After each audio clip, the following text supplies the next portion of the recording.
كثيرا طيبا مباركا فيه كما يحب ربنا ويرضاه. أشهد أن لا إله إلا الله وحده لا شريك له وأشهد أن محمدا عبده ورسوله لا نبي بعده. اللهم صل وسلم على نبينا محمد صلى الله عليه wasallam. Alhamdulillah, Allah Subhanahu wa taala senantiasa memberikan kita kesehatan, memberikan kita kemudahan sejenak duduk menuntut ilmu. Semoga kemudahan yang Allah Subhanahu wa taala berikan kepada kita ini akan mempermudah langkah kita menuju surga kelak di hari kiamat. Kita akan lanjutkan pembahasan sifat salat Nabi. Kalau tidak salah kemarin terakhir kita mengupas sampai dengan sujud ya. Sekarang kita masuk di duduk antara dua sujud. Nah, duduk antara dua sujud termasuk di antara rukun salat. Ini kalau dari sisi hukumnya. Sekali lagi, duduk antara dua sujud itu termasuk di antara rukun salat. Nah, Nabi Shallallahu Alaihi Wasallam setelah sujud, kemudian beliau dijelaskan, thumma yaqul Allahu Akbar, kemudian beliau mengatakan Allahu Akbar, wa yarfa'u ra'sahu hatta yastawi qa'idah, kemudian beliau mengangkat kepala sampai duduk tegak. Nah, pembahasan terkait dengan duduk antara dua sujud ini ada beberapa. Tadi pertama secara hukum kita udah kupas bahwa ini termasuk di antara rukun salat itu yang salatnya tidak sah kalau tidak melakukan ini. Ini sebagaimana mazhab jumhur yaitu Syafi'iyah, Malikiyah, Syafi'iyah, Hanabilah, dan dinukil ijma' juga terkait dengan ini. Nah, ada beberapa sunnah yang perlu kita perhatikan ketika duduk antara dua sujud. Ya, dari penjelasan-penjelasan yang kita dapatkan, yang pertama itu adalah kita dari sisi duduknya dulu, kita singgung dari sudut duduknya. Ada dua cara duduk di duduk antara dua sujud ini. Yang pertama itu adalah dengan duduk secara iftirash. Ya. Jadi kita duduknya itu dengan cara iftirash. Nah, ini adalah mazhab Hanafi, Syafi'i dan Hambali. Ya, sebagaimana diriwayatkan dari Maimun bin Mahran, karena Rasulullah sallallahu alaihi wasallam, Maimunah juz Nabi sallallahu alaihi wasallam, karena Rasulullah sallallahu alaihi wasallam idza sajada khawwa bi yadayhi, yani jannaha hatta yara ibtayhi wa idza qada atma'anna ala fakhidhihi al-yusra. Jadi apabila beliau sujud itu, maka beliau membentangkan kedua tangannya sampai kelihatan ke putih ketiaknya dari belakang. Kemudian beliau duduk di atas, duduk tenang, dan tangannya di atas tangan yang kiri. Nah, di sini idza qada ini dijelaskan antara duduk antara dua sujud. Nah, ini yang pertama. Jadi kalau duduk antara sujud, yang kita lakukan pertama itu adalah iftirash. Nah, iftirash ini nanti dipakai di dua tempat, yaitu duduk tasyahud dan duduk antara dua sujud.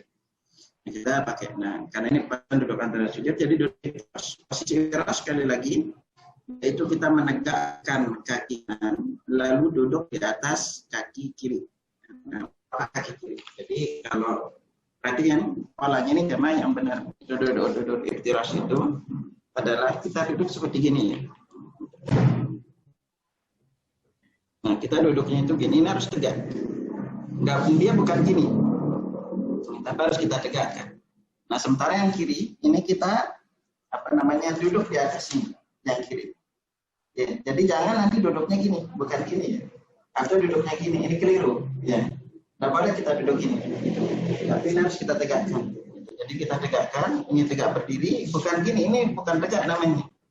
Ya, jadi kita tegakkan duduk antara dua sujud tegak. Itu pola kita duduk antara dua sujud. Nah, yang kedua duduk antara dua sujud ini namanya duduk ini iftirash. Lalu yang kedua ada namanya duduk iqa'ah. Nah, itu kita gini. Jadi kedua tumit kita tegakkan, ya, dua tumit kita tegakkan, lalu kita duduk di atas sini. Nah, kita duduk di sini. Dan ini hanya boleh dilakukan di duduk antara dua sujud. Nah, bagi jamaah yang punya buku, itu buka di halaman 274 ya. 274, 275 ini posisi duduk iftirash dan duduk iqa'ah. Nah, terutama di duduk iqa'ah itu Taus bin Kisan, murid dari Ibnu Abbas, pernah berkata kepada Ibnu Abbas, "Kunna li Ibnu Abbas anil iqa'a 'alal qadamain." Kami bertanya kepada Ibnu Abbas tentang duduk iqa'a di atas kedua tumit kaki. Faqala ya sunnah. Ibnu Abbas berkata itu sunnah. Faqulna, kami berkata, inna lanarahu jafa'un birrujul. Kami menganggap duduk itu duduk orang yang kasar. Faqala Ibnu Abbas, maka Ibnu Abbas berkata, bal hiya sunnatu nabiyyika sallallahu alaihi wasallam. Tapi itu ajaran nabimu. Ini yang perlu diingat. Maka di sini ini pelajaran besar penting perlu kita ingat di sini. Kata Ibnu Abbas ini baik menurut orang lain, belum tentu sesuai dengan sunnah. Jelek menurut orang lain, belum bisa jadi sesuai dengan sunnah. Maka disinilah kita perlu mengerti bahwa baik tidaknya sesuatu itu bukan menurut pendapat kita, bukan menurut kata kita, tapi apakah itu benar sunnah mengajarkannya atau tidak. Itu. Nah, lalu berikut sunnahnya itu adalah setelah kita duduk ini, maka berikut sunnahnya itu adalah kita membaca doa duduk antara dua sujud. Nah, khotalima rahimakumullah, perlu diingat dan diketahui bahwa doa duduk antara dua sujud. Sebelumnya kalau untuk posisi tangan, maka tangan itu biasa ya.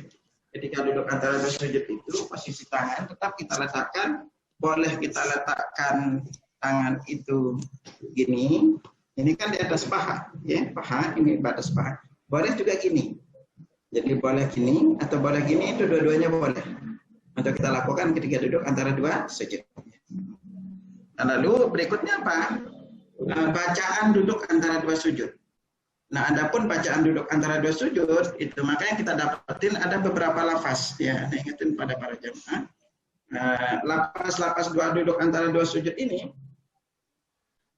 dari riwayat-riwayat yang sampai kepada kita itu maka ada dua macam bacaan. Nah, satu yang pendek, satu yang panjang. Kalau yang pendek, sebagaimana diriwayatkan Hudzaifah ibn Yaman, maka cukup kita membaca Rabbighfirli, Rabbighfirli, Rabbighfirli. Nah, ini diulang-ulang. Nah, makanya salah satu juga sunnah Nabi yang udah jarang dilakukan oleh kebanyakan kaum muslimin, yaitu melamakan duduk antara dua sujud. Kita sangat disunnahkan untuk melamakannya sambil berdoa. Kita baca Rabbighfirli, Rabbighfirli, Rabbighfirli. Nah, adapun sunnah berikutnya itu adalah yang perlu kita ketahui, yaitu membaca bacaan yang panjang. Ya, dari beberapa riwayat yang sampai kepada kita, tolong diingat, camkan baik-baik. Dari semua lapas-lapas doa duduk antara dua sujud, itu tidak terdapat lapas wa'fu anni. Ya, sekali lagi, perlu diingat bahwa dari semua lapas-lapas, dari 8 perawi hadis yang meriwayatkan doa duduk antara dua sujud, itu seperti diriwayatkan oleh Imam Ahmad, Abu Dawud, Nasai, Ibnu Majah, dan yang lainnya, itu tidak satupun memuat lafaz wa'fu anni. Itu. Ana itu dulu sempat bertanya-tanya lafaz ini di mana kok di Indonesia ada. Lalu Allah menunjukkan tepatnya di sebuah kitab yang berjudul karangan Al-Hafidz Majalqalani, itu jangan lupa jadi kitab itu. Ternyata di sana itu yang memuat lafaz wa'fu anni itu hanya dalam perkataan Imam Al-Ghazali. Ya, sementara itu sama sekali tidak ada riwayatnya. Jadi kalau kita buka satu lapas per lapas, seperti apa lapas dari Abu Daud, lapas Imam Tirmizi, An-Nasai, Imam Ahmad, Al-Baihaqi, itu, maka kita tidak mendapatkan semua ada lapas kalimat wa'fu anni. Maka kita akan membacanya boleh depannya Allahumma atau Rabbi. Ya, kita baca misalnya Rabbighfirli, ini lapasnya kita pakai lapas Al-Hakim. Ya, ini jemaah bisa lihat di halaman 277. Itu yang 299 ini kita pakai dari lapas ini lapas Al-Hakim, lalu ditambahkan di dalam kurung itu adalah lapas Abu Dawud. Ya, bunyinya adalah Allahumma firli warhamni wajburni warfa'ni wahdini wa'afini warzuqni. Ini kalau digabungkan, ya, lapas wa'afini itu adalah lapas dari lapas Abu Dawud. Jadi Allahumma firli warhamni wajburni warfa'ni wahdini wa'afini warzuqni. Ini lapasnya ya. Nah, lalu setelah kita sujud, lalu kita sujud kedua. Silakan buka di buku di halaman 282 ya. Nah, setelah kita sujud yang kedua, sekali lagi duduk tasyahud awal itu secara hukum adalah termasuk wajib sholat. Kalau dia terlupa maka bisa diganti dengan sujud sahwi. Ya, itu sebagaimana kalau dalil dari sunnah, karena Nabi Sallallahu Alaihi Wasallam salat bihim dhuhra. Jadi Nabi pernah salat zuhur, faqama bi rak'ataini al-ulayaini. Beliau lalu berdiri di rakaat yang kedua, lam yajlis, tidak duduk, faqama nasma, maka ikut berdiri bersama beliau hatta idza qada shalah wa tadarna taslima, manakala beliau selesai salat dan manusia kabbara wa jalis, beliau bertakbir dalam keadaan duduk, fasajada sajdatain qabla yusallim, beliau sujud 2 kali sebelum salam, tsumma kemudian beliau salam. Dijelaskan wajib dalalah, dalil hadis ini dalilun ala anna tark tasyahhud awal sahwan yujibiruhu sujud sahwi. Jadi kalau kita lupa tasyahud awal maka ditutup dengan sujud sahwi. Ya. Nah, ini apa dengan salah yang mengatakan hukumnya adalah wajib. Nah, jamaah rahimakumullah, ada beberapa pembahasan yang perlu kita singgung agar kita lebih ngerti terkait dengan tasyahud awal ini. Yang berikutnya itu adalah, ingat posisi duduk tasyahud awal itu adalah kita duduk dengan posisi iftirash, atau seperti tadi kita jelasin, yaitu kita menegak kaki kanan dan menghamparkan kaki kiri. Nah, jamaah coba buka di halaman 289 ya. Ini kita akan singgungkan tata cara telunjuk di waktu tasyahud itu, dan lapas-lapas tasyahud. Nah, ini agar kita bisa lebih ngerti di dalam hal ini. Nah, jamaah rahimakumullah, perlu diingat bahwa duduk tadi udah kita singgung adalah duduknya itu duduk iftirash. Nah, duduk iftirash tadi yang kita singgung dengan menegakkan kaki kanan dan menghamparkan kaki kiri. Nah, ini posisi duduknya. Nah, yang jadi titik poin itu adalah, yang akan kita singgung itu adalah bagaimana cara menunjuk dan kapan mulai berisyarat. Riwayat-riwayat yang sampai kepada kita itu, Nabi itu berisyarat itu dari awal beliau berisyarat. Ya, dari awal beliau berisyarat. Jadi dari mulai tasyahud beliau udah berisyarat. Dan perhatiin posisi atau tata cara kita tata cara kita ketika berisyarat, maka riwayat-riwayat yang sampai kepada kita itu ada beberapa cara. Cara pertama, jemaah silakan buka halaman di buku di halaman 289 ya. Nah, 289 silakan dilihat, kita baca hadisnya, diriwayatkan dari hadis pertama caranya. Lihat, kata itu Rasulullah sallallahu alaihi wasallam faraitu yarfa'u yadayhi idza iftataha as-salah hatta yuhadiya mankibai. Aku menemui Rasulullah sallallahu alaihi wasallam, lalu aku melihat beliau mulai salatnya dengan mengangkat kedua tangan hingga sejajar dengan kedua kaki. Kemudian angkat tangan juga rukuk. Nah, perhatikan hadisnya, wa idza jalasa fi rak'atain. Apabila beliau duduk di rakaat yang kedua, al-yusra wa nasab al-yumna. Beliau menegakkan kaki, menghamparkan kaki kiri, menghamparkan kaki kiri gini, lalu menegakkan kaki kanan, yang kanan ditegakkan. Lalu lihat, wa wada'a yadahu al-yumna ala fakhidh yumna. Kan tangan kanan di atas paha kanan. Coba jamaah ikut, kalau anak anjurin ikut coba posisi duduknya. Ya. Udah pada duduk ini enggak? Udah pada terus enggak? Halo? Ya. Sudah. Nah, coba sekarang tadi ini ya. Posisinya itu jamaah ikuti. Beliau menegakkan kaki, meletakkan tangan kaki atas paha kanan. Udah? Lalu wana saba usbu'ahu lid-du'a. Kemudian beliau mengangkat jari telunjuk. Jadi yang diangkat jari telunjuk doa. Kemudian beliau mengangkat jari telunjuk untuk berdoa. Wa wada yadahu yusra ala fakhidh yusra. Kemudian beliau meletakkan yang kiri di atas paha kiri. Jadi model cara pertama telunjuk adalah gini. Bukan dilipat. Ini mengungkap diletakkan ini. Model yang pertama. Nanti kita akan singgungkan 4 yang menunjuk. Jadi cara pertama itu adalah gini.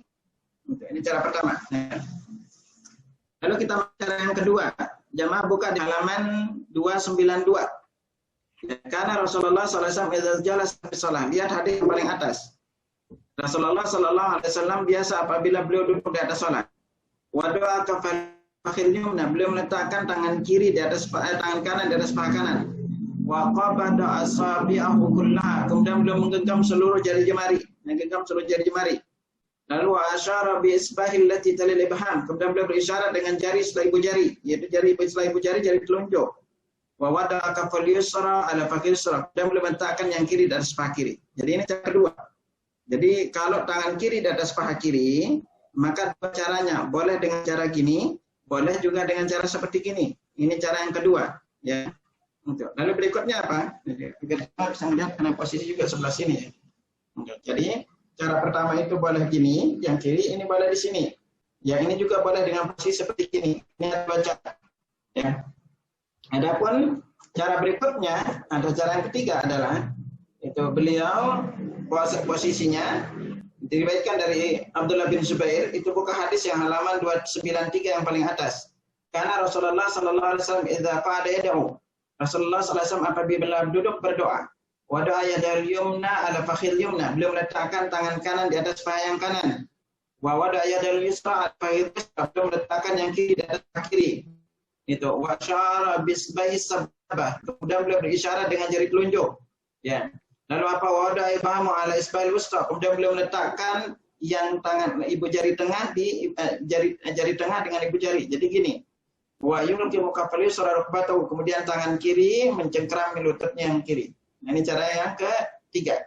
Jadi jamaah bisa pilih kalau memilih dengan cara gini, maka memilih dengan cara gini, ini diingat. Jadi posisinya tadi jari telunjuk, kemudian diikat. Ini nggak dilipat, yang ini nggak dilipat. Jadi dibiarin gini. Baru ini kita cengkeram di sini. Nah, ini cara yang ketiga. Jadi ingat ini nggak dilipat, yang ini dua jari ini nggak dilipat. Tadi keliru, ya. Jadi meletakkan tangan kiri di atas paha kiri, tangan kanan di atas paha kanan, kemudian beliau berisyarat dengan jari telunjuk, lalu diikat ibu jari dengan jari tengah dipertemuin, lalu gini, dan ini mencengkeram di sini. Ya, itu cara yang kedua. Nah, cara yang ketiga, cara yang keempat. Maka ada faktor kemudian kita lihat 293 di siang bawah. Kemudian beliau duduk iftiras di atas kaki kirinya. Kemudian beliau meletakkan tangan kanan wa wada'a kafal yusra ala fakhidhi wa rukbatihi yusra. Kemudian beliau meletakkan tangannya yang telapak tangannya kiri di atas paha dan lutut. Nah, yang ada di terjemahan kurang, ya. Ya, terjemahannya mengatakan beliau meletakkan tangan kanan di atas paha kiri, ini kurang. Beliau meletakkan tangan kirinya di atas paha dan lutut kiri, yang benar, di atas paha dan lutut kiri. Ya, yang benar gitu. Jadi beliau meletakkan yang kiri di atas paha dan lutut. Kalau di sini aja paha, kalau di sini itu lutut, maka ini paha dan lutut majuin sedikit segini. Ya. Berikutnya apa? Maka berarti ini minasobi. Kemudian beliau melipat dua jari-jarinya. Ini melipat gini jarinya. Lalu berikutnya apa? Wahallaka halqatan, beliau membentuk lingkaran. Lalu tumma rafa isbahu, kemudian beliau meletakkan mengangkat jari telunjuknya. Faraitu yaruka yadbiha. Kemudian aku beliau melihat menggerak-gerakkan. Nah, kalau gerakannya pelan aja. Ya, tidak gini-gini gerakannya, ini bawa atas namanya pelan aja kita gerakan. Seluruh ulama itu sepakat melunjuk, ya. Sekali lagi itu. Seluruh ulama sepakat melunjuk. Adapun menggerak-gerakkan ini ada yang mendoibkan dan yang tidak. Bagaimana mereka mengatakan hadisnya hasan, li ghairihi, berarti mereka menggerak-gerakkan, kalau enggak melunjuk. Nah, ini yang semua disepakati. Lalu ingat ini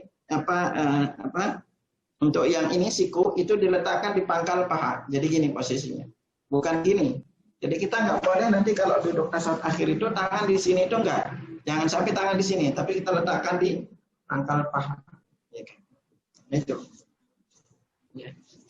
Nah, selanjutnya apa? Setelah itu baru kita membaca tasyahud. Nah, tasyahud ini apa namanya? Riwayatnya banyak. Lapas-lapas tasyahud ini. Kita lalu ingat salah satu sunnahnya. Lihat di halaman, ketika kita menunjuk, maka pandangan mata kita itu melihat ke jari telunjuk. Setiap gerakan salat, kita melihat ke tempat sujud. Kecuali pas ketika kita itu melihat jari telunjuk. Baca di pas tasyahud. Nah, jamaah bisa lihat di halaman 296 ya, itu polanya. Itu untuk tasyahud ini. Lalu ingat kapan kita mulai telunjuk dari awal, ya. Tidak ada memang para ulama berbeda pendapat, ada mengatakan asyhadu baru menunjuk, la illallah baru menunjuk, tapi tidak ada riwayat tegas ini apa pendapat. Tapi kalau kita lihat hadisnya itu, maka kita dapat itu menunjuk dari awal. Lalu berikutnya apa? Mari kita lihat untuk apa?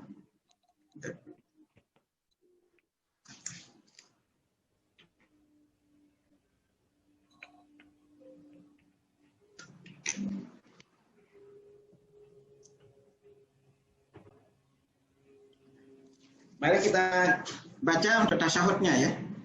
Coba jamaah buka tasyahud itu banyak lafaznya. Ya, tasyahud itu banyak lafaznya sekali lagi. Coba buka dulu kalau di Indonesia, karena kita mazhabnya Syafi'i, ingat dia penganab itu mengambil lafaz-lafaz tasyahud sendiri.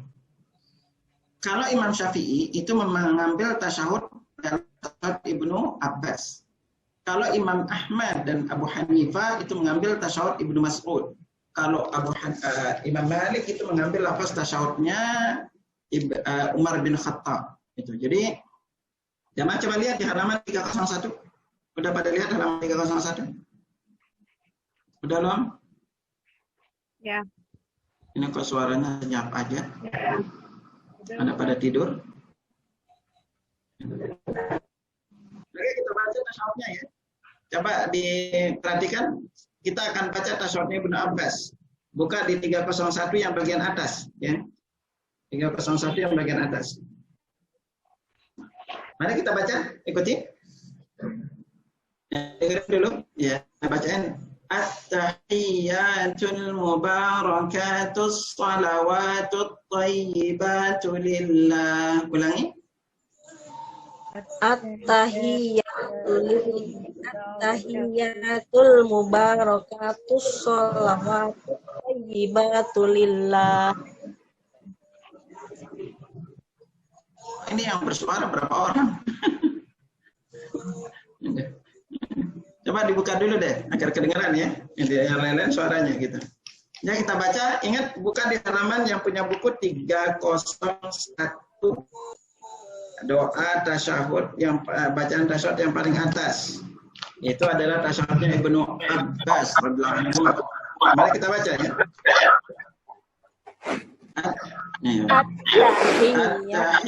Dengar dulu. At-tahiyyatul mubarakatus salawatut thayyibatu lillah. Ulangi. At-tahiyyatul mubarakatus salawatut thayyibatu lillah. Waduh, ternyata sulit sepadan bareng ya. Serempah. Assalamu alaika. Assalamu alaikum.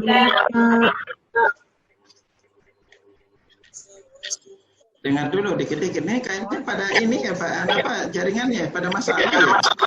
Iya Ustaz. Kadang-kadang. Kadang timbul, kadang kagak. Ya Allah. Udah kita baca ikuti ya. Yang bagus ini apa jaringannya silakan, yang nggak bagus ditutup. Gitu.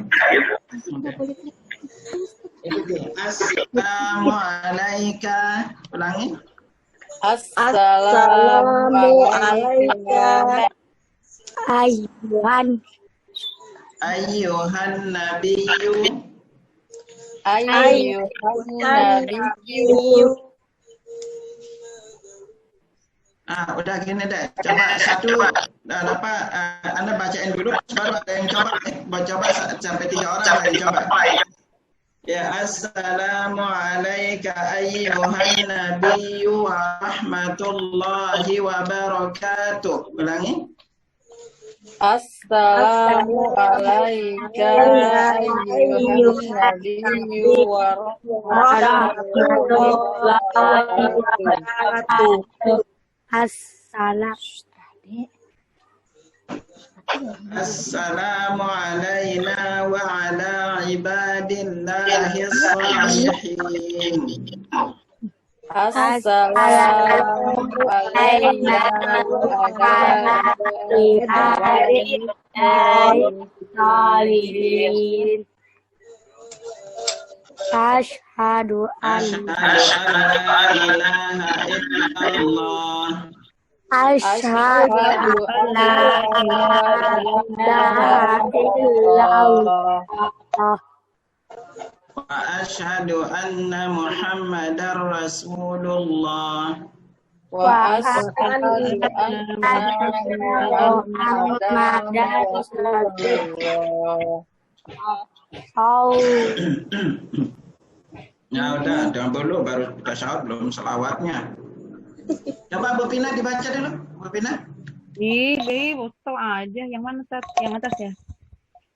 At-tahiyatul Bu Pina baca dulu, mubarakatuh yang lain di-mute dulu dah. salawatut thayyibatu lillah. Assalamu alayka ayyuhan nabiyyu wa rahmatullahi wa Videonya barakatuh. jangan. Assalamu alayna. Ya Pak Tat, kenapa? Assalamu alayna wa Assalamualaikum, coba ulang.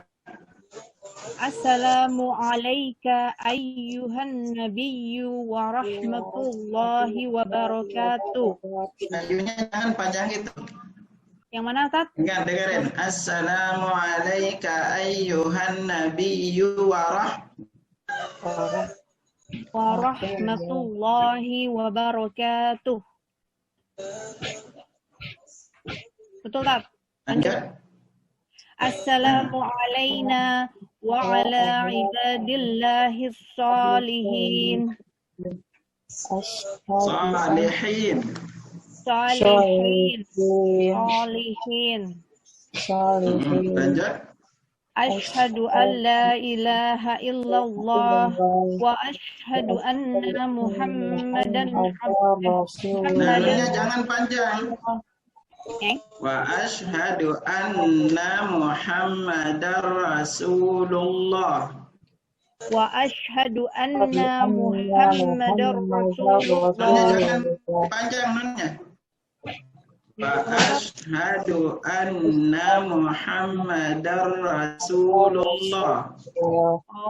Wa ashhadu anna Muhammadar Rasulullah. Oke. Ya, nah kita lihat ini selawat tasyahud yang kedua itu kita pakai Ibnu Mas'ud. Perlu diingat seluruh lapas tasyahud itu assalamualaikum dengan assalamualaikum itu lapasnya sama. Lagi seluruh lapas tasyahud itu assalamualaikum assalamualaikum sama. Yang membedakannya adalah depan dan belakangnya. Seluruh lapas tasyahud itu belakangnya Muhammad dan abduhu wa rasuluh. Kecuali lapas Ibnu Abbas yang mengatakan Muhammad Rasulullah. Ya. Itu. Nah, kalau kita lihat misalnya Ibnu Mas'ud depannya at-tahiyyatu lillah was-salawatu wat-thayyibat. Nah, di sini assalamualaikum assalamualaikum sama. Itu aja yang perlu di. Nah, kalau di Ibnu Mas'ud, kalau hafal tasyahudnya Ibnu Mas'ud akan gampang hafal tasyahud Ibnu Umar dan Umar bin Khattab. Ya, kalau tambahannya di asyhadu an la ilaha illallah ada tambahan wahdahu la syarikalah, itu Ibnu Umar. Tapi kalau Umar bin Khattab, ya jamaah bukan di Umar bin Khattab itu, maka di halaman coba lihat di halaman 302. Ya. Depannya aja yang berbeda. Itu at-tahiyyatu lillah, az-zakiyatu lillah, as-salawatu at-thayyibatu lillah. Nah, itu aja bunyinya, ya. Itu. Nah, lalu setelah kita membaca tasyahud, maka berikutnya itu membaca salawat. Membaca salawat kepada Nabi Sallallahu Alaihi Wasallam. Nah, di dalam perkara membaca salawat, maka para ulama pun kalau di tasyahud awal itu ada yang mengatakan secara hukum itu wajib seperti Imam Syafi'i. Tetapi mayoritas ulama mengatakan hukumnya adalah sunnah membaca salawat di tasyahud awal. Nah, di tasyahud awal. Berbeda kalau di tasyahud akhir juga mengatakan hukumnya adalah wajib. Nah, ini yang perlu diingat. Jadi kalau kelupaan baca salawat di tasyahud awal itu tidak mengapa kita tidak membacanya. Tetapi kalau menurut mazhab Syafi'i sekali lagi hukumnya adalah wajib. Nah, Lalu kita di tasyahud akhir, itu adapun duduk di tasyahud akhir, maka sekali lagi duduknya itu adalah dengan posisi tawarruk. Ya, yaitu ingat tawarruk itu ada beberapa model ya, Anda langsung singgung tawarruk aja. Itu baru nanti terus kita tawarruk itu jemaah. Dan jadi posisi duduk tawarruk gini nih. Jadi cara yang pertama itu adalah kaki yang kiri masuk ke sini, lalu ini kita tegakkan. Ini cara yang pertama. Ya, duduk tawarruk. Lalu cara yang kedua adalah kita boleh untuk duduk itu kalau nggak mampu boleh kaki gini, ya. Kalau nggak mampu, jadi kaki kita itu kita tarik dia posisi gini, gitu. Nah lalu yang ketiga itu boleh kita lakukan adalah maka posisinya itu ini sesekali boleh kita posisinya kakinya gini, tawarruk, atau ini kita masukin ke sini. Ini yang jarang dilakukan. Ini naik ke sini dengan posisi lurus gini. Nah ini yang bisa kita lakukan ketika kita tawarruk. Nah, jadi tinggal dipilih. Kalau memang kuatnya gini silahkan. Tapi ingat ini kakinya tegak gini, bukan gini. Ya, tapi sekali-kali boleh untuk kita lakukan dengan model gini, yaitu dengan posisi kita tangan di sini. Jadi ini keluarnya dari sini posisinya. Ini yang bisa kita lakukan ketika kita duduk dengan posisi tawarruk. Jadi kalau nggak mampu semampunya. Jangan dipaksakan, nanti pas duduknya itu lalu nggak bisa bangun lagi. Gitu. Di duduk tawarruk itu nggak bisa bangun lagi gitu. Nah terkait dengan posisi duduk untuk yang satu tasyahud, Imam Syafi'i dengan Imam Ahmad itu sebenarnya para ulama pun berbeda pendapat terkait dengan posisi duduk. Ya. Ada yang menjelaskan semua duduknya tawarruk, ada yang menjelaskan semua duduknya itu adalah iftirash, ya.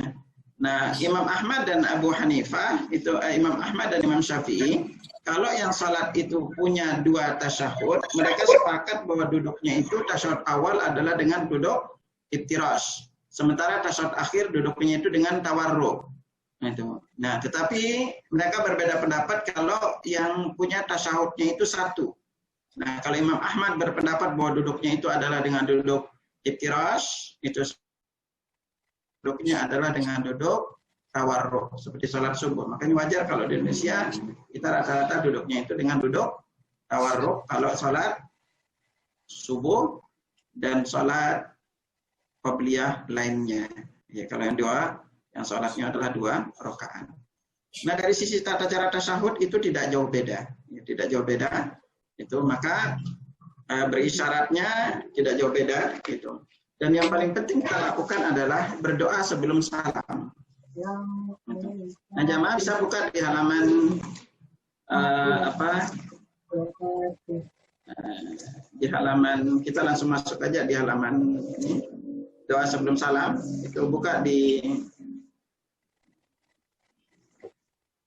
tasyahud akhir lalu masuk di halaman 332 ya, halaman 332.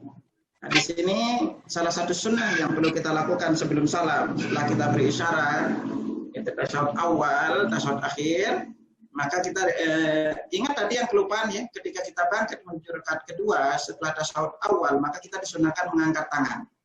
Ya, ingat ada 4 tempat mengangkat tangan. Yang pertama itu takbiratul ihram, yang kedua itu ketika ruku, yang ketiga ketika sujud, yang keempat ketika bangkit dari rakaat kedua menuju rakaat ketiga atau setelah tasyahud awal. Tetapi ternyata riwayat lain yang kita dapatin Nabi itu sekali-kali mengangkat mengangkat tangan ketika bangkit dari rakaat setiap rakaat atau ketika mau sujud. Ini sekali-kali perlu lakukan. Nah setelah kita tasyahud akhir, maka kita disunahkan berdoa sebelum salam.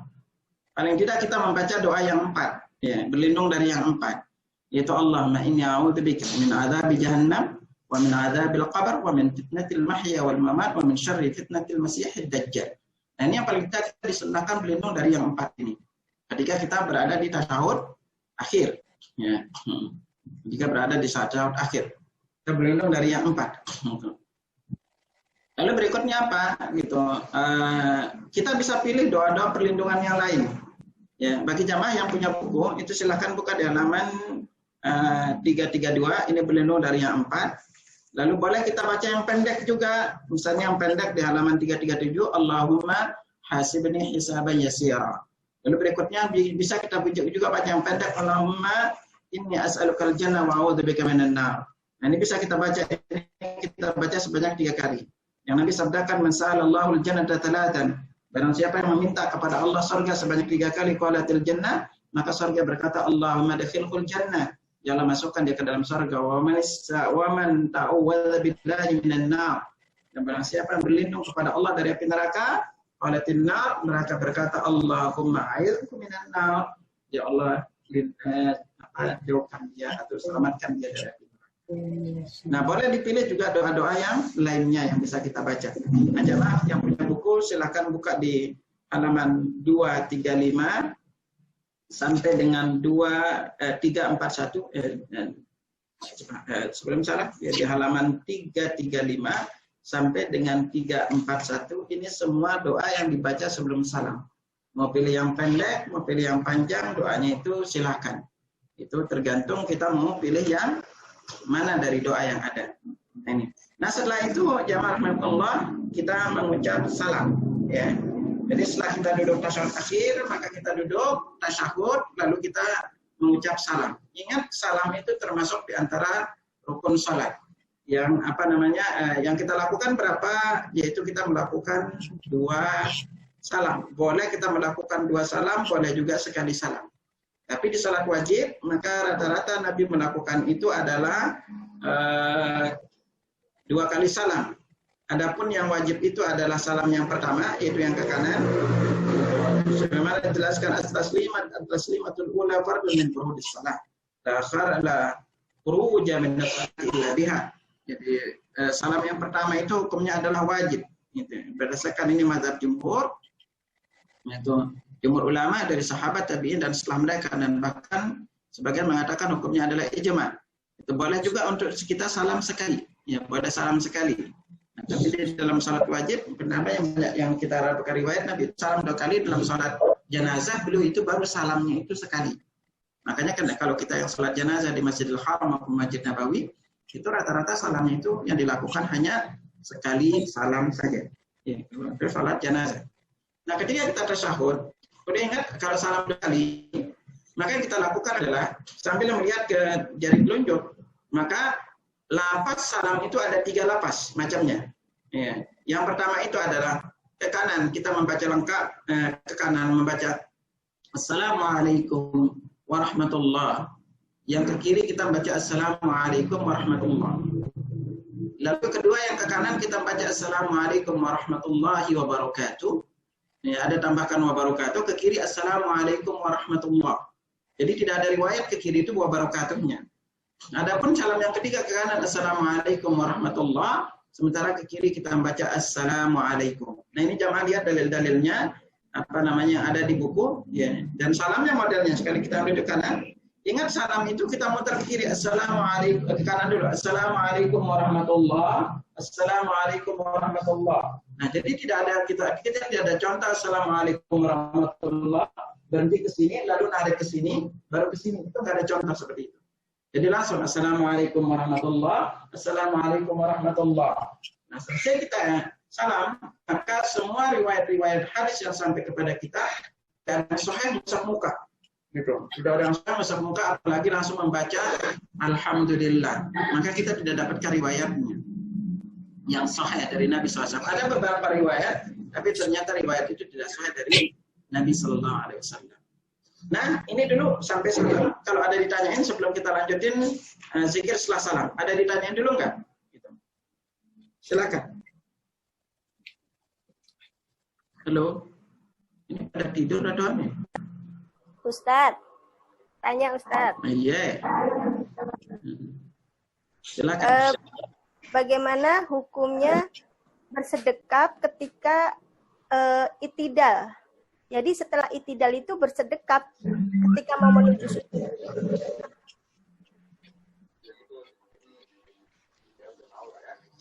Itu aja.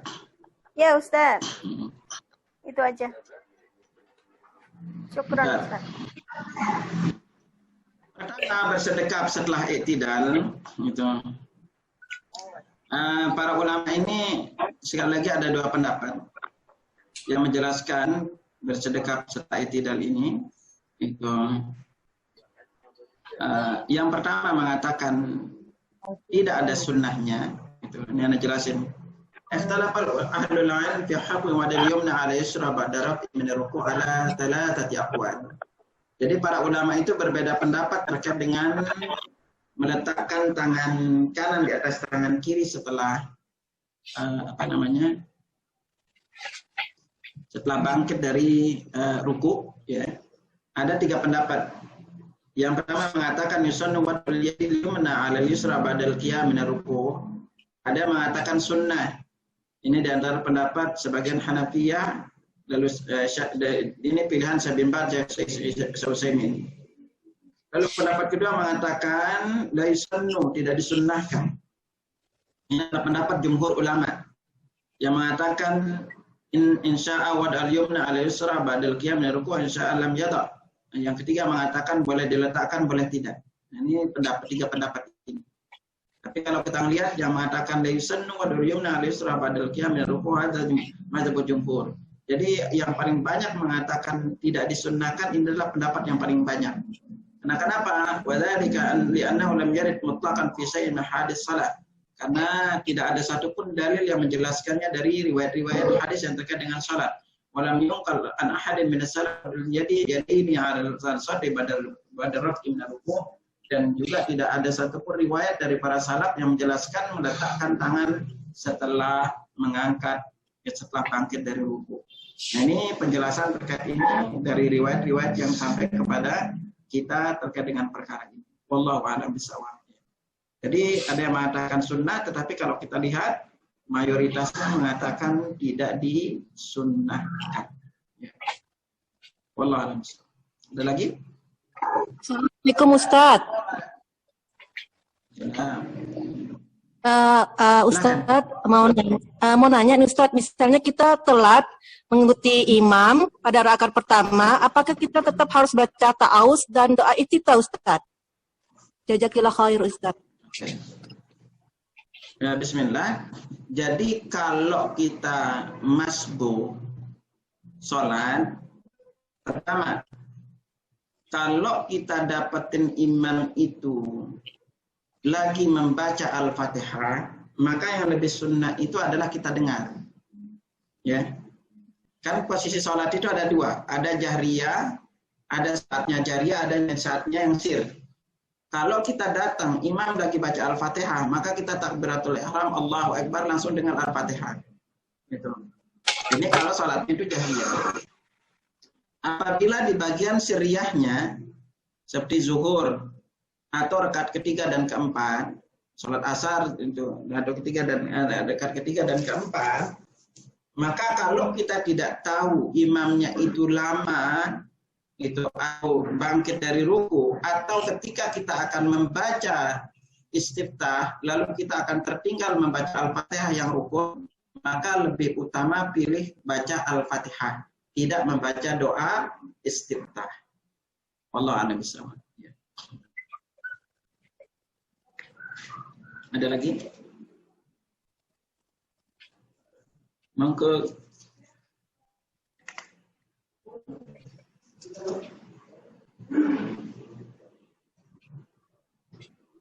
Ada lagi yang nanya langsung?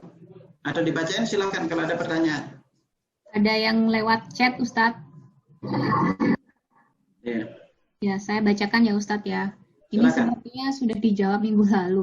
Ustadz, berdoa dalam sujud harus bahasa Arab atau bisa bahasa Indonesia? Bisa diulangi Ustadz. Yang mana? Yang ini Ustadz. Yang sujud. Berdoa sujud. Assalamualaikum Ustadz, berdoa dalam sujud apakah harus bahasa Arab atau bisa bahasa Indonesia? Ya. Pertama perlu diingat, kalau bisa bahasa Arab pakai bahasa Arab. Dan kalau tahu doa yang bahasa Arab, pakai yang doa itu. Kalau tidak tahu bahasa Arab sama sekali, maka bisa pakai bahasa Indonesia. Tapi belajar juga. Gitu. Masa Robbana Atina nggak hafal? Itu baca Robbana Atina aja kalau kesulitan. Sekarang dia mau pakai bahasa Indonesia, permintaannya apa? Gitu kan. Gitu. Ya. Gitu. Jadi kalau kita tahu bahasa Arabnya, silakan pakai bahasa Arab. Ya. Dan ini lebih afdal. Wallahu a'lam bishawab. Untuk berikutnya, Bu Aam, silahkan langsung bertanya.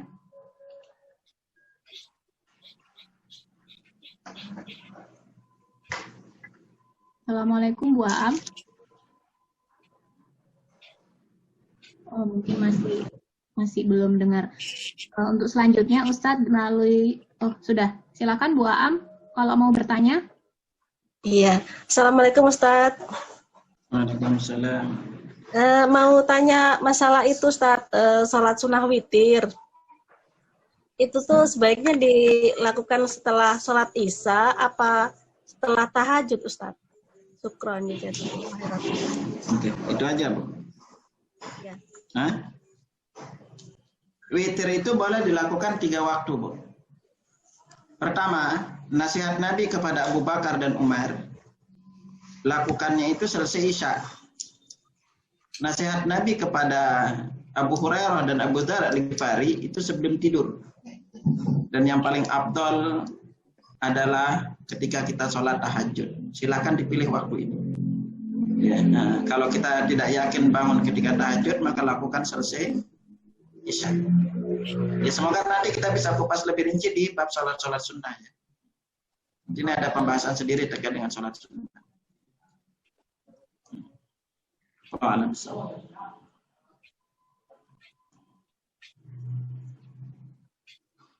Silakan, siapa lagi? Ada lagi? Ustaz, kalau sholat berjamaah baca Al-Fatihah. Kurang kedengeran. Terus Ustaz, kalau sholat berjamaah imam sudah selesai membaca Al-Fatihah, tapi misalnya kita tertinggal, apakah kita harus menyelesaikan Al-Fatihahnya kita atau mengikuti imam aja walaupun kita Al-Fatihahnya belum selesai? Okay.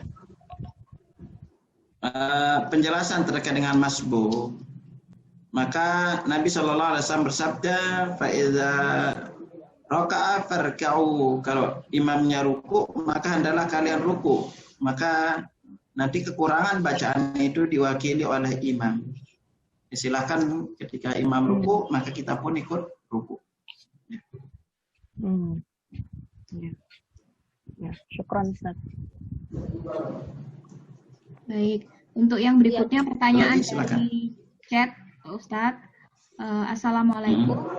Ustadz, apakah ada hadisnya ketika sholat memejamkan mata dengan alasan supaya khusyuk? Ya, bismillah. Memejamkan mata di saat sholat itu termasuk perkara yang dilarang. Ya, kalau orang yang mengatakan khusyuk ketika memejamkan mata, berarti dia mengatakan dirinya lebih khusyuk dibanding Nabi. Gitu. Sementara Nabi ketika sholat tidak memejamkan mata. Sahabat yang lebih khusyuk pun tidak memejamkan mata. Makanya kalau kita baca perkara-perkara yang dilarang di saat sholat, memejamkan mata itu termasuk perkara yang dilarang di dalam sholat. Ya. Wallahu a'lam. Ada lagi? Ada. Untuk yang berikutnya, Assalamualaikum warahmatullahi wabarakatuh. Semoga Ustadz dan keluarga selalu dalam keadaan sehat. Ustadz, apa hukumnya menggerakkan jari telunjuk ketika tahiyat? Sudah? Menggerakkan jari telunjuk, pertama perlu diingat itu bahwa para ulama itu sepakat terkait dengan disunnahkannya menelunjuk. Menelunjuknya. Jadi pergerakan telunjuk ini sepakat semua ulama, 4 mazhab. Nah, mereka berbeda pendapat terkait dengan hadis menggerak-gerakkan jari. Bagi mereka yang mengatakan riwayat hadisnya itu adalah hasan, maka mereka menggerak-gerakkan jari. Bagi mereka yang berpendapat bahwa hadisnya itu adalah tidak sahih, maka mereka memilih tidak menggerakkannya. Karena memang tidak dipungkiri bahwa kalau kita lihat derajat hadisnya, jadi hadis terkait dengan menggerak-gerakkan jari ini, itu diriwayatkan salah satunya adalah Qudamah, Zaidah bin Qudamah. Nah, sementara Zaidah ini termasuk perawi yang thiqah. Nah, ada kaidah di dalam ilmu mustalah hadis itu dijelaskan bahwa ziyadatul thiqah maqbulah. Tambahan dari perawi yang thiqah ini makbul. Sementara semua perawi-perawi yang meriwayatkan hadis ini itu kurang lebih sekitar 20 orang, itu tidak ada yang meriwayatkan menggerak-gerakkan. Nah, inilah yang menjadikan para ulama hadis berbeda pendapat terkait dengan derajat hadis ini. Sekali lagi, bagi mereka mengatakan riwayat ini diterima, maka mereka membolehkan menggerak-gerakkan. Tapi bagi mereka mengatakan riwayat hadis ini tidak diterima, maka mereka cukup berisyarat jari saja. Allah a'lam bishawab. Ada lagi, silakan. Ada untuk berikutnya. Bismillah Ustadz, bila selesai membaca Al-Fatihah namun belum selesai, kemudian imam sudah ruku, apakah tidak apa-apa bila langsung kita mengikuti ruku? Syukron. Mana kurang jelas? Bila sedang membaca surat Al-Fatihah namun sholatnya belum selesai. Nah, sedangkan imamnya sudah melakukan gerakan rukuk, Pak Ustadz. Apakah tidak apa-apa ketika kita langsung mengikuti rukuk atau menyelesaikan Al-Fatihahnya dulu? Oke. Jadi Ya, bismillah. Kalau dia penyebab dia ruku atau menyelesaikan Al-Fatihah menjadikan dia akan tertinggal terlalu lama, maka tinggalkan Al-Fatihah, ikut ruku. Ya, bersama imam. Agar nanti tidak kejar-kejaran sama imam. Ya. Ada lagi? Ada lagi Ustadz. Untuk yang berikutnya. Ada lagi Ustadz. Lebih baik mana berdoa sesudah sholat atau saat tahiyat akhir? Oke. Ya, bismillah. Dari praktek Nabi itu beliau itu adalah berdoa sebelum salam. Ya, riwayat-riwayat yang sampai kepada kita itu beliau berdoa sebelum salam. Tidak kita dapatin satu riwayat beliau pernah mengangkat tangan berdoa selesai salat. Walaupun memang sebagian ulama seperti Imam Al-Bukhari, Imam Nasyai dan sebagian ahli ilmu membolehkan untuk mengangkat tangan berdoa selesai salat. Sebagian lagi mengatakan tidak boleh terus-menerus. Karena tidak ada dapat riwayat Nabi pernah berdoa mengangkat tangan selesai salat wajib. Ya. Jadi yang beliau banyak lakukan berdoanya kapan? Yaitu sebelum salam. Ya, maka tadi kita udah singgung, jamaah silakan lihat doa-doa yang dibaca sebelum salam. Ya, ini banyak yang Nabi baca itu sebelum salam posisi. Wallahu a'lam. Untuk yang berikutnya Ustadz, apakah ketika kita sholat lalu membaca surat setelah Al-Fatihah, kemudian lupa ketika di tengah-tengah? Apakah lebih baik melanjutkan ayat berikutnya yang kita ingat atau mengganti bacaan dengan surat yang lain? Ya, bismillah. Kalau tidak hafal, ruku aja. Nanti kalau diganti surat yang lain, lupa lagi suratnya gimana? Dia baca yang surat lain, lupa lagi suratnya. Gitu. Nggak selesai sholatnya. Gitu. Jadi selesai kalau kita lupa, silakan langsung bisa ruku. Walau kok berhenti sampai di sana. Wallahu a'lam bishawab. Ya. Untuk berikutnya. Ada lagi? Alhamdulillah melalui chat sudah Pak Ustadz. Mungkin bisa dilanjutkan yang selanjutnya.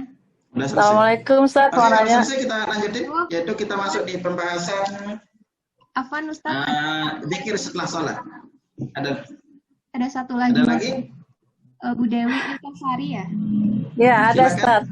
Ya, silakan. Kalau misalnya, ya, Assalamualaikum warahmatullahi wabarakatuh, Ustadz.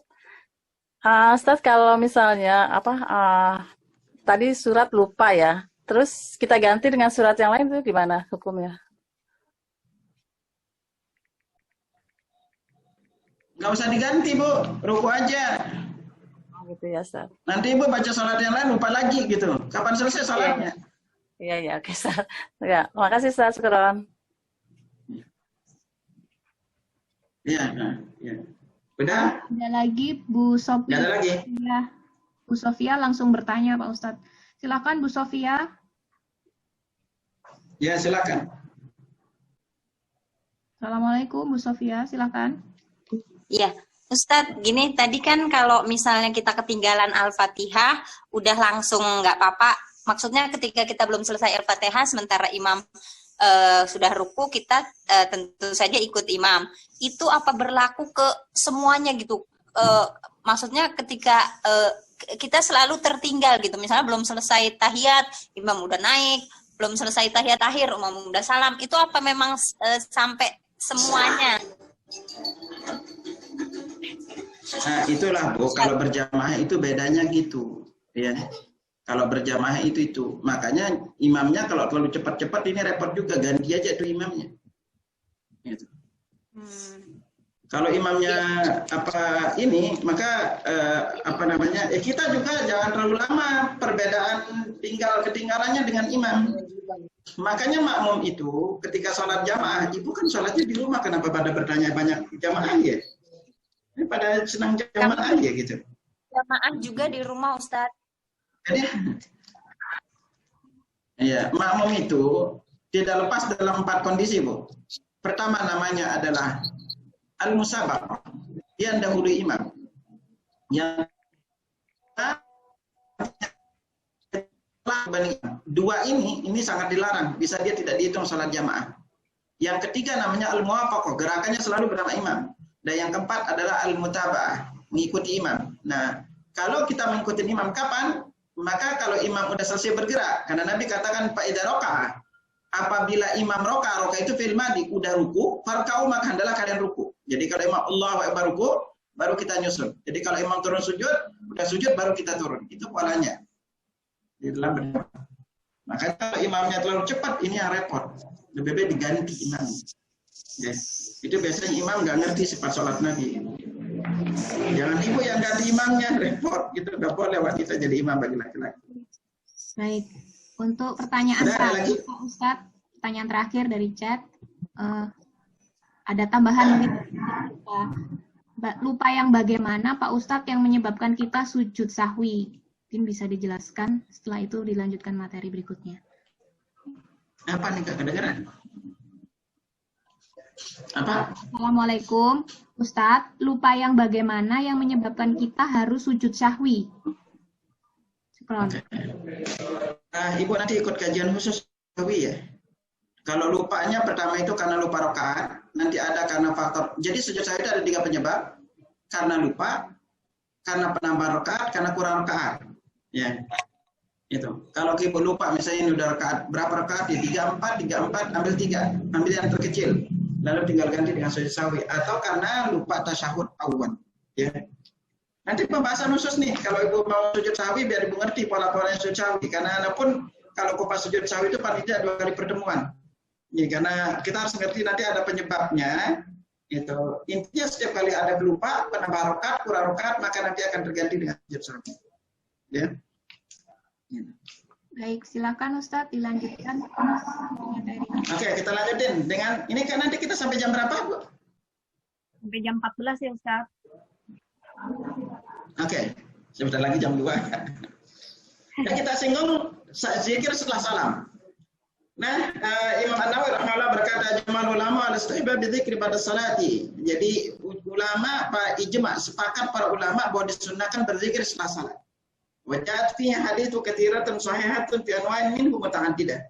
Jadi hal ini telah ditunjukkan oleh banyak hadis yang sahih dengan cara yang beragam. Ini disunahkan.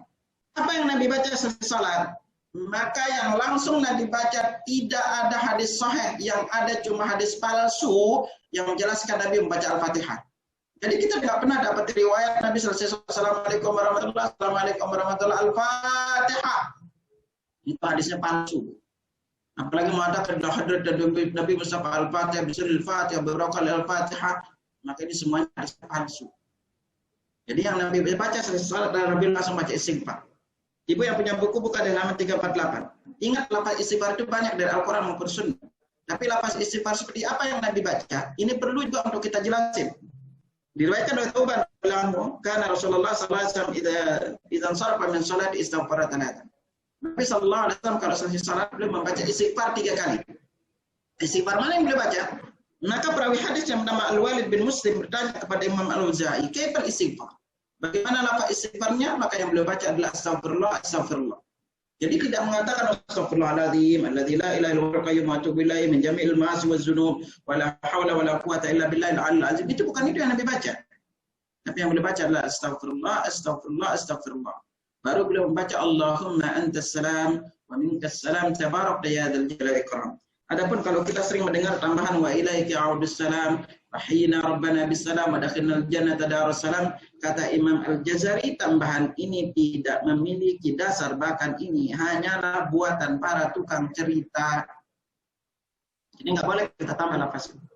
Nah, baru kita baca selanjutnya apa? Selesai itu kita membaca la ilaha illallah wahdahu la syarika lahu lahul mulku wa lahul hamdu yuhyi wa yumiitu wa ala kulli syai'in qadir. Ini untuk salat subuh dan maghrib sebanyak 10 kali. Kalau selainnya kita tidak membacanya dengan tambahan yuhyi wa yumiit, tapi kita baca la ilaha illallah wahdahu la syarika lahu lahul mulku wa lahul hamdu wa ala kulli syai'in qadir.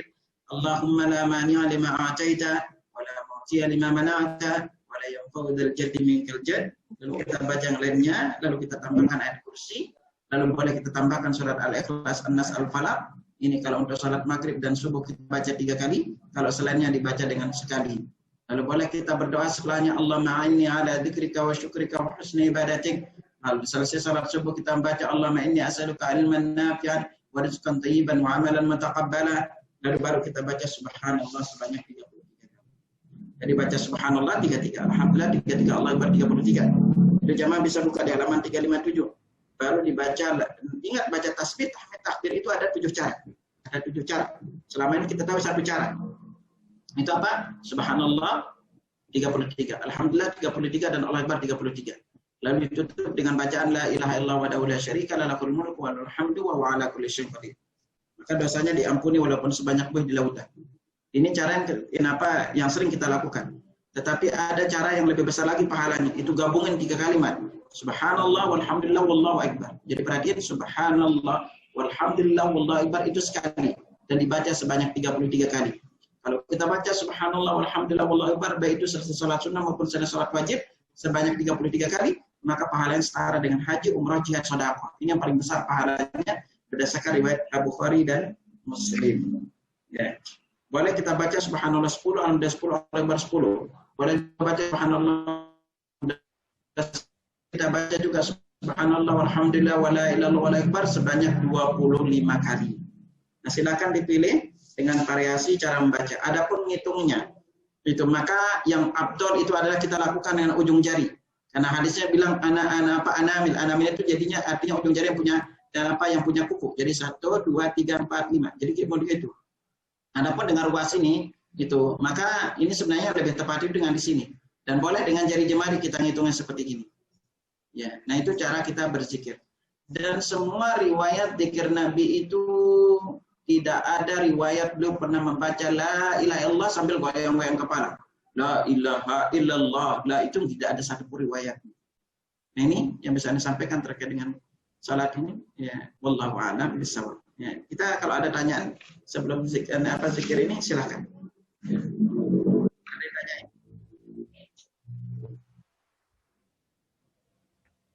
Ada yang bertanya lagi?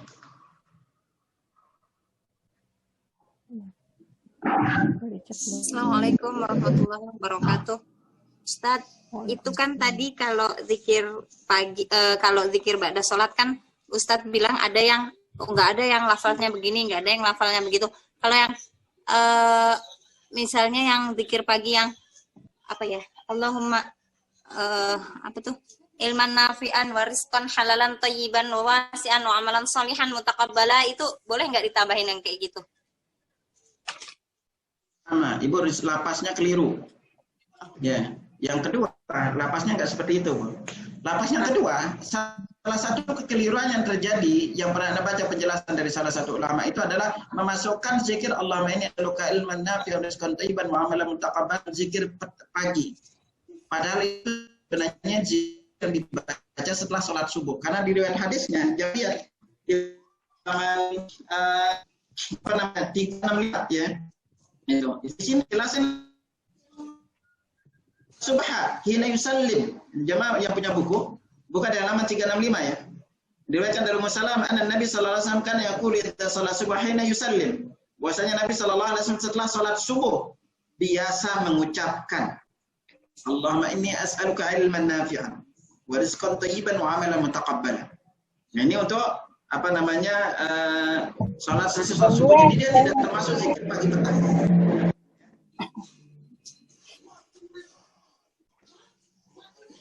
Allah alam. Ada lagi? Assalamualaikum Ustaz. Waalaikumsalam. Mau tanya nih, kalau yang zikir la ilaha illallah wahdahu la syarikalah lahul mulku wa lahul hamdu biadihi khair yuhyi wa Bukan sin. Wahdahu la syarikalah. ya biadihi khair itu Coba boleh ulangi, dibantu Bu. aja. La ilaha illallah wahdahu la syarikalah lahul mulku wa lahul hamdu biadihi khair. Bu, ini kayaknya bacaannya perlu dibenerin, Bu. Yang biadihi khair itu Ya. perlu juga nggak? Kalau tambahan, Doa masuk pasar kayaknya Ustaz. enggak, tidak ada riwayat zikir selesai sholat itu tambahan biadihil khair. Yang Anda tahu, tapi Anda pernah juga membaca nih. Tapi yang lebih baca adalah yuhyi wa yumiit wa huwa ala kulli syai'in qadir. Adapun yang mengatakan biadihil khair wa huwa hayyun la yamut itu ada di Pasar ya. doa masuk pasar. Tapi katanya Ustaz, anak saya gitu Ustaz, Ya, doa masuk pasar. baca itu katanya juga. Salah ya Ustaz. Kenapa? Katanya Ustadznya anak saya suruh baca itu juga, Kenapa? jadi diajarin setelah sholat asar, Kapan dibacanya? maghrib, setelah sholat asar, maghrib sama subuh. Yang tambah biaya kayak itu Ustaz. Bacaan sholat enggak baca itu. Yang kita dapatin adalah ayatnya itu biar yuhyi wa yumiit. Yuhyi wa yumiit Coba aja ya, ditanya Ustaz. dalilnya, Bu. Ya. Yuhyi wa yumiit bahwa ala kulli syai'in qadir itu dibaca selesai sholat subuh, maghrib, ya selesai subuh dan banyak 10 kali. Tapi kalau dia mengatakan selesai sholat asar, wallahu a'lam. Anda belum pernah dapat itu. Iya. Ya, kalau dia mengatakan ada, tanyakan dalilnya. Ya. Ya. Makasih Ustaz, syukron. Kalau dia ada dalilnya dan sahih menurut penjelasan para ahli hadis kita pakai. Tapi kalau tidak ada, kita tinggalkan. Ya. Oke, syukron Ustaz. Baik, untuk selanjutnya. Silakan ada yang lain, masih ada waktu. Pertanyaan via chat Pak Ustadz. Assalamualaikum Ustadz, mau tanya, jika kita sudah terlanjur duduk lalu baca tahiyat dan pas baca tahiyat baru ingat sholatnya kurang 1 rakaat, apa yang harus kita lakukan Pak Ustadz? Syukron. Oke. Ibu langsung lanjutin kekurangan rakaatnya, nanti sujud sahwi. Ya, kalau kurang rakaat sebenarnya di sujud sahwinya setelah salam. Ya, tapi kalau ibu belum mengerti sujud sahwi setelah salam, lakukan sebelum salam. Ada lagi?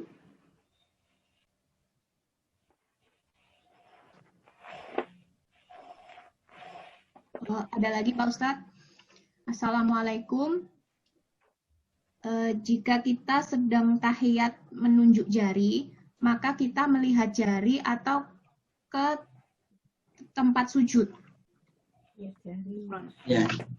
Ibu yang nanya punya buku. Kalau ibu kalau ibu punya buku, itu nanti buka di halaman kalau ibu punya buku, silakan lihat di halaman 296 ya. Yang punya buku itu buka di halaman 296. Itu jelasannya dari Abdullah bin Umar, wa ada yadahu yumna ala fakhidh yumna wa syara bi isba'i allati talilibaha. Kalau beliau berbicara dari setelah ibu jari fil qiblah ke arah kiblat wa rama bi usari ilaiha wa nahwiha, kemudian beliau mengarahkan pandangannya kepadanya atau ke arahnya.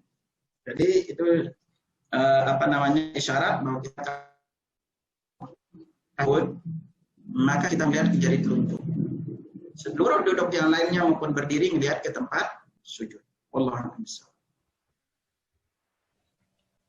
Ada lagi, silakan. Bertanya lagi Pak Ustadz. Ustadz, kalau duduk istirahat itu maksudnya bagaimana? Syukron. Ya, duduk istirahat itu, ini ada 2 pendapat para ulama. Ada 3. Ada yang mengatakan tidak, gitu. Ada yang mengatakan Tuhan. Bangkit menuju atau rakaat keempat. Ya. Kita bangkit menuju rakaat kedua.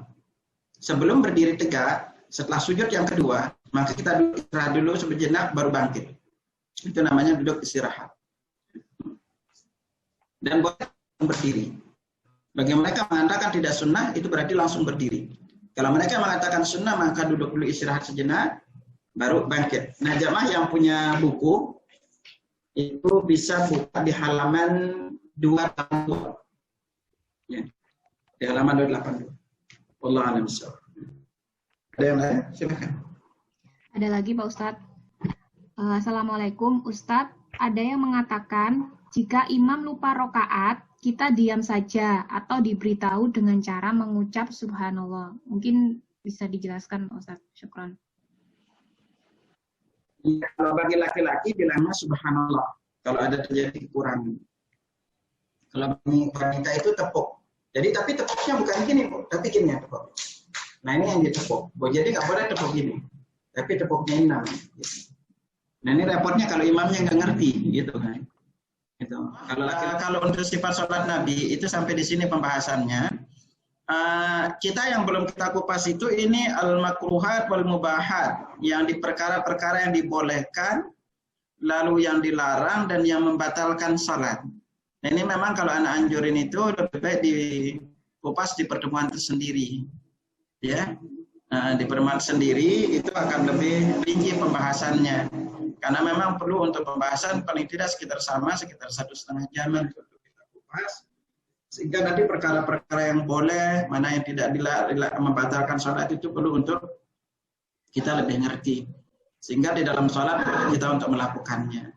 Nanti jangan sampai perkara itu Islam mengatakan boleh, Nabi mengatakan boleh, tapi di masyarakat mengatakan tidak boleh. Dan ini memang yang perlu untuk kita kupas sekali lagi. Ya, kalau sampai di sini, kalau memang nanti tidak ada pertanyaan, itu untuk sifat sholat Nabi itu kita coba nanti dulu sampai di sini.